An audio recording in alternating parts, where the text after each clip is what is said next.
República Argentina, recibimos con mucho gusto a nuestros amigos de Legal NEA.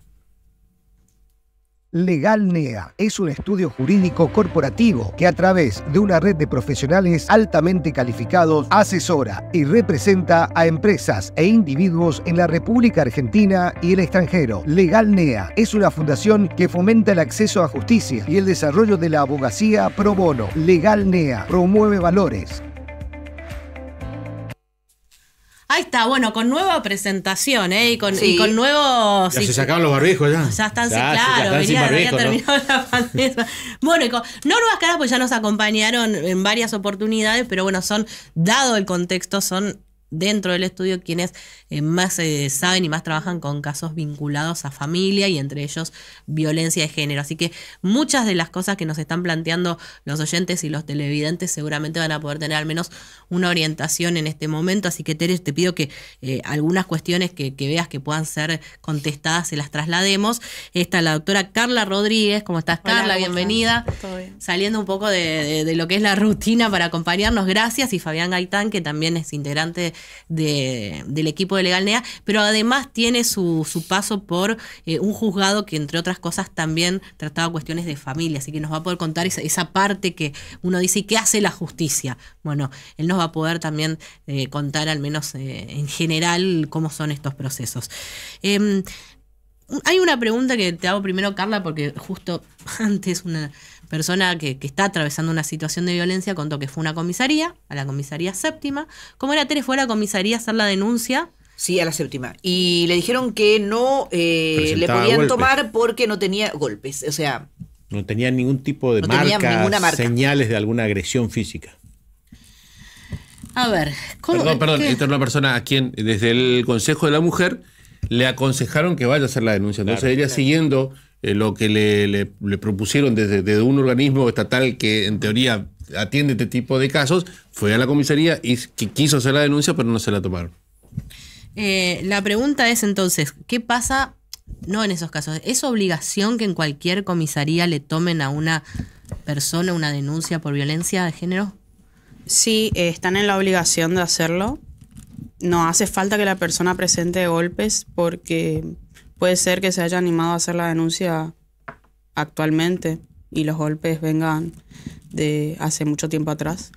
Y además de eso, cuando una persona va a hacer una denuncia por violencia, también tiene un objetivo preventivo, porque justamente las medidas cautelares, no hace falta que se presente una prueba, una fotografía, un golpe. Al tener un objetivo preventivo, lo que se hace es evitar un mal a futuro. Por eso, al ser un funcionario público, un policía tiene que tomarle la denuncia. No importa si no es la jurisdicción, no importa si es una comisaría que no es del barrio o lo que sea, porque muchas veces la policía no quiere tomar la denuncia porque no soy de tu jurisdicción, así que no te puedo tomar o lo que sea. Claro. Siempre hacen eso. O sea, es una práctica frecuente, porque hay 2 comisarías para la mujer, ¿no? Acá me decían, bueno, pero que vaya a las comisarías de la mujer. Pero ¿eso es, digamos, una excusa suficiente para que en cualquier comisaría no te tomen la denuncia? Es que ni siquiera te quieren tomar denuncia en la comisaría de la mujer. Ya me pasó muchas veces que fui con la víctima y no le querían tomar la denuncia porque, no sé, por ejemplo, porque no son familiares las dos personas, la víctima y el victimario. No conviven juntos, así que no le podemos tomar la denuncia porque es solo para violencia familiar.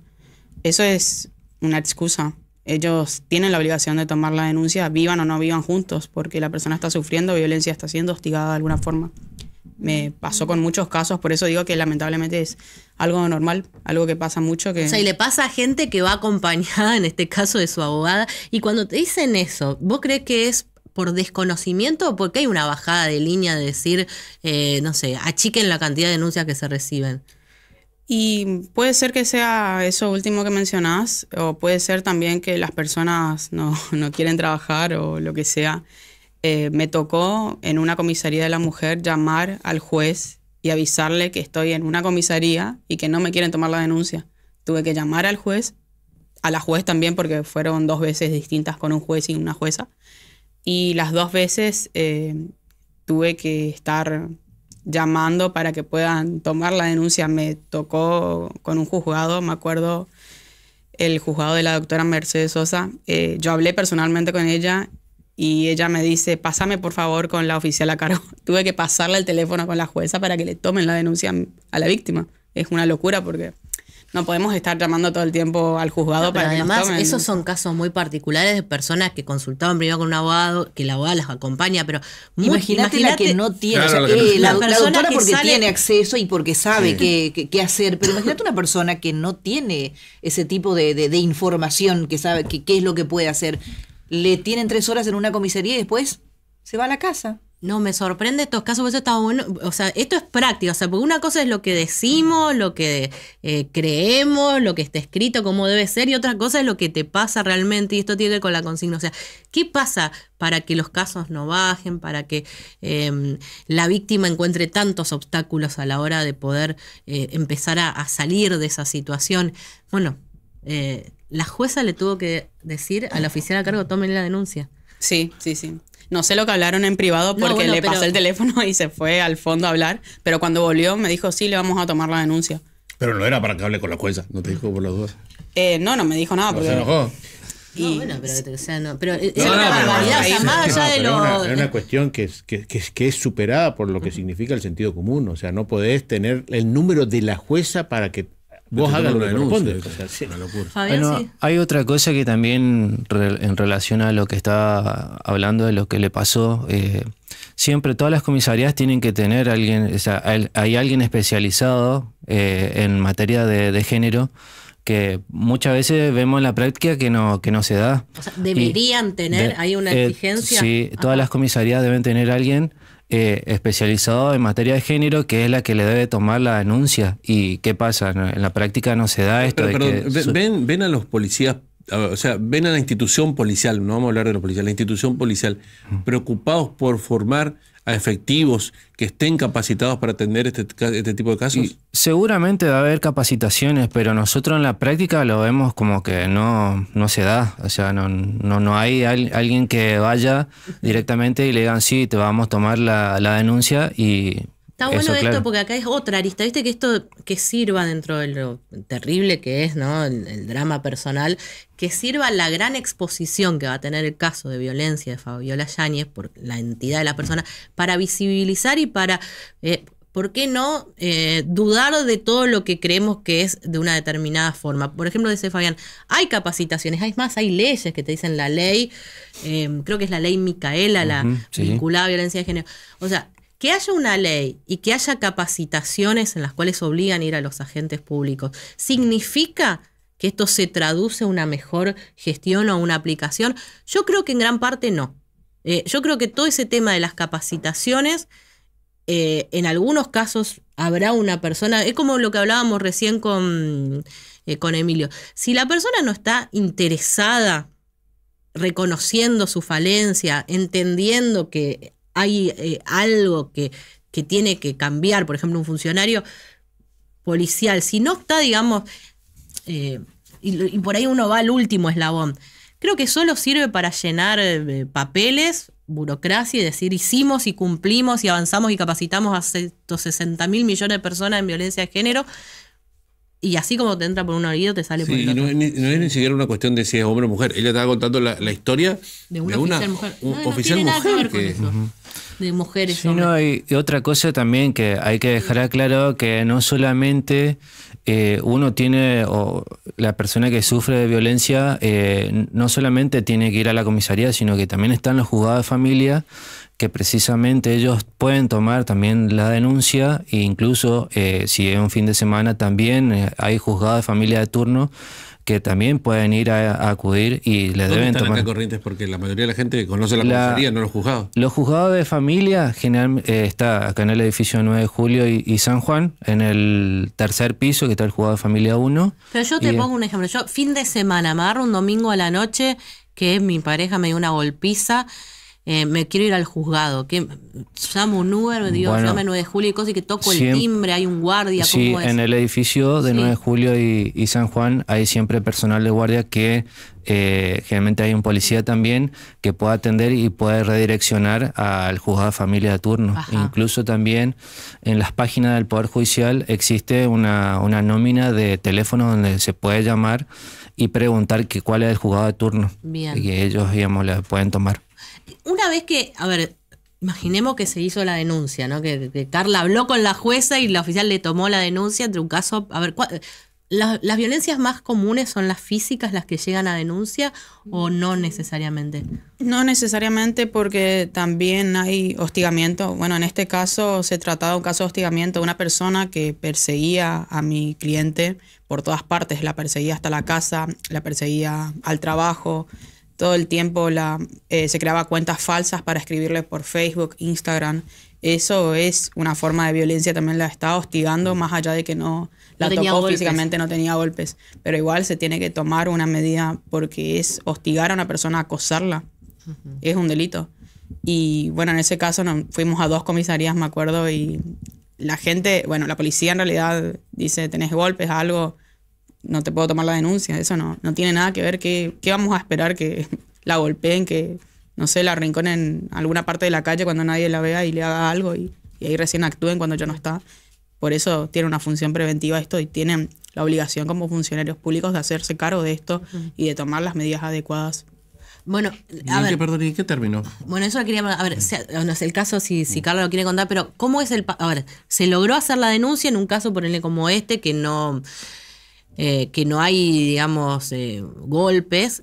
¿Cómo sigue? ¿Cómo es la parte de adentro en un juzgado cuando empieza a pasar esto? Sí, bueno, hay que diferenciar ahí si se canalizó por medio de la policía, o sea, la policía comunica al fiscal y el fiscal puede o no, también, o sea, en realidad debe el fiscal comunicar al juzgado de familia, quien está de turno, para que tome las medidas. Sin embargo, cuando ingrese esa denuncia, el fiscal también puede tomar medidas precautorias para que cese esos actos de violencia, que no precisamente, vamos a aclarar también y a desmitigar también de lo que es una persona no solamente puede sufrir violencia física, sino que también existen otros tipos de violencia que, por ejemplo, en el caso de hostigamiento también es un tipo de violencia psicológica, también hay violencia económica, hay violencia institucional, o sea, hay muchos tipos de violencia de los cuales una persona puede sufrir y sin embargo por ahí no se da cuenta o solamente lo tiene en cuenta que me pegó, digamos, o sea, o el verbal también, que como la que pasó ahora el caso que está todo ahora en boga. O sea, hay distintos tipos de violencia y en este caso inmediatamente y por el Código Procesal nuevo de familia que tenemos, la justicia tiene que accionar dentro de las 24 horas, tiene que ordenar las medidas precautorias, de los cuales de las medidas puede ser la prohibición de acercamiento, lo que le dicen la perimetral. También puede hacer cesar esos actos de hostigamiento, así a través de redes sociales o a través de acoso. O sea, hay muchas medidas que en ese momento se deben tomar dentro de las 24 horas. Primero te pregunto, ¿esto no tiene nada que ver con la justicia penal? ¿Es la justicia de familia la que interviene? Sí, hay que diferenciar ahí 2 cosas. Tenemos lo que es la justicia penal en lo que respecta a tipos de delitos, por ejemplo, lesiones. Pero si hay lesión o no, también, o sea, la justicia de familia es la que se tiene que encargar de esos tipos de violencia. O sea, pueden haber delitos o no, pero igual el juzgado de familia tiene que intervenir en esos casos de violencia. Decías que cese el hostigamiento, porque acá es otra cuestión. Yo decía, bueno, le hacen una perimetral, pero una persona que está dispuesta a todo, básicamente, y muchos de los casos que terminaron en femicidio cuando había denuncia era también con personas que tenían perimetral. ¿Cuán efectiva o qué es la perimetral? ¿Un papel que le dice a la otra persona no se tiene que acercar sirve realmente? Bueno, en eso también, o sea, por la experiencia que yo tuve ahí en el juzgado, cuando hay una medida de restricción, o sea, una prohibición de acercamiento, lo que tiene que tener en cuenta por ahí generalmente es se toma cierta distancia de donde está o incluso también abarca las medidas de restricciones al componente de los integrantes de la familia, que generalmente es entre 200 y 300 metros no se puede acercar. Ahora, ¿qué tiene que hacer esa persona que tiene a favor esa medida precautoria? Es cuando sucede esos tipos de casos, o sea, el denunciado rompe esa medida, inmediatamente tiene que acudir a la fiscalía o a la policía para denunciar ese incumplimiento. Ahí si incumple con eso, hay un delito que es la desobediencia judicial, que inmediatamente tienen que actuar y en ese caso pueden o detenerlo o intimarlo a que cese con esos actos de violencia sería. Siempre, Carla, cuando pasan estos casos, uno dice, la mujer, a ver, uno actúa a veces sobre la noticia cuando ya el hecho es consumado, un femicidio, una mujer muy golpeada, o un caso... La violencia física es la que generalmente trasciende más, ¿no? No digo que sea la más grave, la menor. Pero siempre la demanda es ¿por qué la justicia no hizo nada? ¿Por qué no puso preso al agresor ante la denuncia? ¿Es así? O sea, ¿lo pueden, ante una denuncia de violencia de género, puede determinar la prisión de una persona, un hombre? Y pasa mucho eso que decís, que la justicia actúa lento o que actúa cuando ya ocurrió el hecho en sí. Eso es muy normal, lamentablemente. Puede pasar que el juzgado a veces, al estar lleno de casos que son todos similares, que están colapsados de casos de violencia, de lo que sea, no pueda darle prioridad como se debe a todos los casos al mismo tiempo, simultáneamente. Y bueno, como consecuencia de eso pasan estas cosas. Y actúa ya cuando la persona está muerta, cuando está lesionada. Me preguntas, vean, ¿pero es una medida preventiva la prisión del agresor ante una denuncia o es algo muy excepcional? Pues, es muy excepcional. Claro, nosotros pedimos que lo metan preso, claro, pero no sé si eso está, sí, o sea, no, se puede o no se puede. Si es así.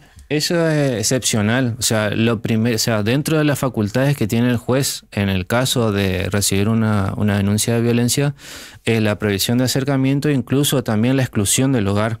Porque puede ser que el violento esté dentro del hogar y se lo excluya. Se lo excluye del hogar, pero también existe otro tipo de medidas precautorias. Por ejemplo, cuando la persona que sufre de violencia económica, también otro tipo de violencia, el juez también puede ordenar alimentos provisorios en caso de que tenga hijos o que la persona que sufre violencia no tiene los medios económicos para subsistir. O sea, hay un montón de medidas que permiten que esa situación o ese desequilibrio se recomponga. ¿Y quién controla eso, doctor?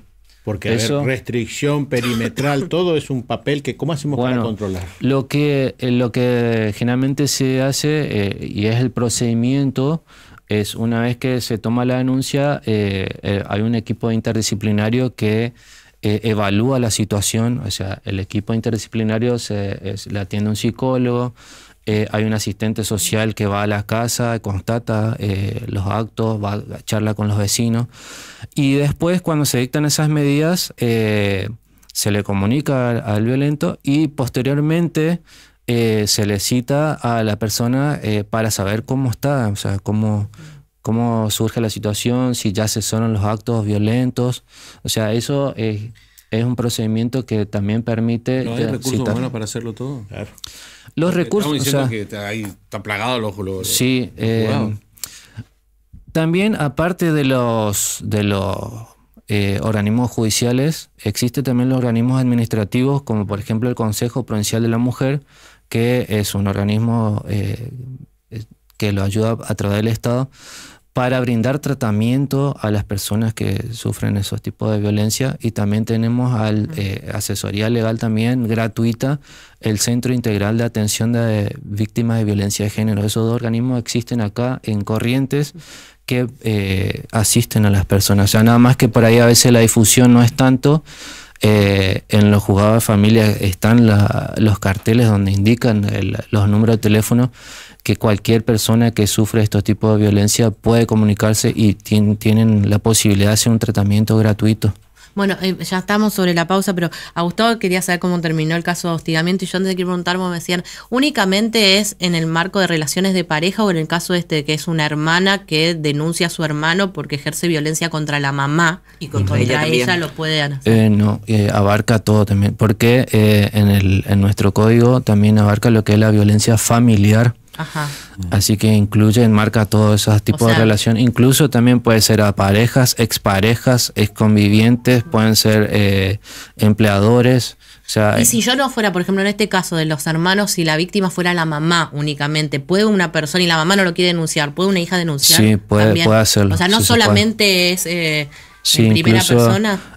Incluso personal personal sanitario, de sanidad, quiero decir, pueden hacer esos Es un tipos. médico a quien le llega una mujer. Sí, siempre que estén relacionados a su función, digamos, o sea, si él estaba atendiendo y ve que hay una persona que tiene un hematoma, que, o sea, estamos hablando de la violencia física, o incluso también puede ser una psicóloga, también puede ser un maestro también. Bueno, gracias, Fabián. ¿Cómo terminó el caso, Carla? Todavía sigue, porque fue este año, fue hace muy poco. ¿Pero dejó de hostigarla o...? Sí, por ahora sí, pero de todas formas es una persona que no está bien psicológicamente y que aparte de hostigarla, ella también incluso presenta un problema para sí mismo porque tiene como una especie de psicosis o algo así, y por eso está siendo ahora entrevistado por el Cuerpo de Psicología Forense del Poder Judicial, pero el caso continúa. Gracias por venir ambos. Hasta buen fin de semana y hasta pronto. Muchas gracias, hasta la próxima entonces. ¿Tere? Sí, nos vamos a ir a la pausa. Es impresionante la cantidad de mensajes que entraron haciendo preguntas.